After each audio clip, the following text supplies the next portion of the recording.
2009 ₹1।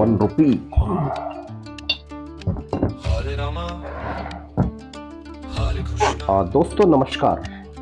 जो इसका श्लोक आप लोगों ने देखा था कि गीता का पहला श्लोक था और एक अंधे व्यक्ति के द्वारा वो श्लोक कहा गया था। तो उस पर काफ़ी लोगों ने कमेंट भी किए, उस पर्टिकुलर जो श्लोक है उसको काफ़ी लोगों ने देखा भी। और एक चर्चित श्लोक, कर्मण्येवाधिकारस्ते मा फलेषु कदाचन मा कर्मफल हेतुर्भूर्मा ते संगोस्त कर्मणि।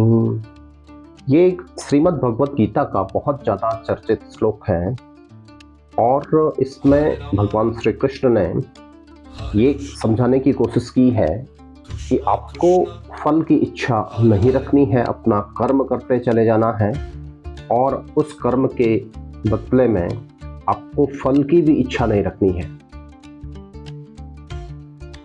उस फल की इच्छा यदि आप जितना रखोगे तो आपका ध्यान अपने कर्म के ऊपर उतना ज़्यादा अच्छे तरीके से केंद्रित नहीं होगा।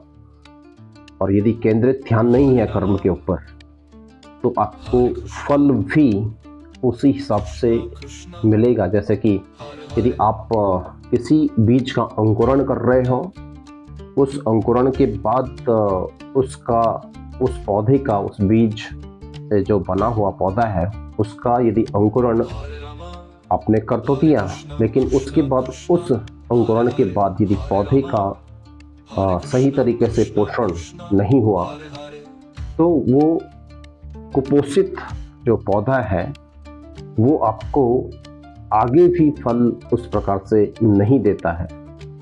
तो कहने से तात्पर्य ये है कि अपने कर्म करते वक्त तो ध्यान भटकाना नहीं है और ध्यान न भटका करके यदि आप फोकस्ड अपने कर्म के ऊपर रहेंगे तो फोकस्ड जो या आपने भली भांति से अपने काम के ऊपर ध्यान दिया तो उससे एक प्रकार का पोषण आपके कर्म को मिलेगा और उसके रिजल्ट उतने सार्थक आपको मिलेंगे। ये आजकल ऑर्गेनाइजेशंस में ये देखने को मिलता है कि कुछ लोगों ने इस जो श्लोक है उसको दूसरे तरीके से कहना शुरू किया है कि जैसे श्लोक है, कर्मण्येवाधिकारस्ते मां फलेषु कदाचन मां कर्मफल हेतुर्भूर्मा ते संगोस्त कर्मणि। तू कर्म करते जा, फल की इच्छा मत रख, फल मेरे लिए है, फल मैं खाऊंगा। तो इस प्रकार की जो विचारधारा आजकल कुछ इंस्टीट्यूशंस में, ऑर्गेनाइजेशंस में पनपी है तो उसका रिजल्ट आपके समक्ष होता ही है। लेकिन हमें वो किसी भी प्रकार से सोचें तो पहली मीनिंग पर ही ज़्यादा फोकस अपने आप को रखना है और हम पहली मीनिंग के ऊपर, जैसा कि अपने कर्म के ऊपर और केंद्रित ध्यान हम लोग यदि रखेंगे तो उसका रिजल्ट अच्छे फल के रूप में अवश्य मिलेगा।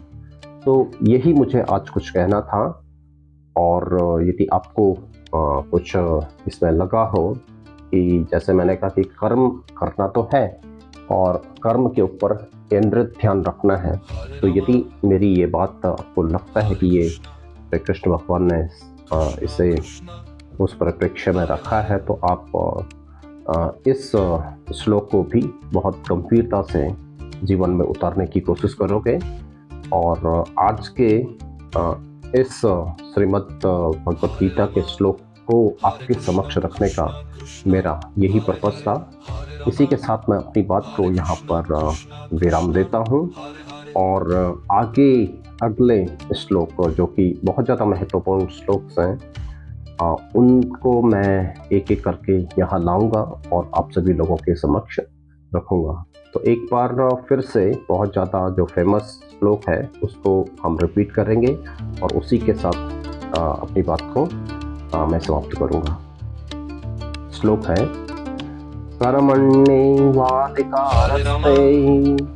मा फलेषु कदाचन मा कर्मफलहेतुर्भुर्मा ते संगोऽस्त कर्मणि। तो इसी के साथ साथ आप सभी लोगों का बहुत बहुत धन्यवाद। नमस्कार।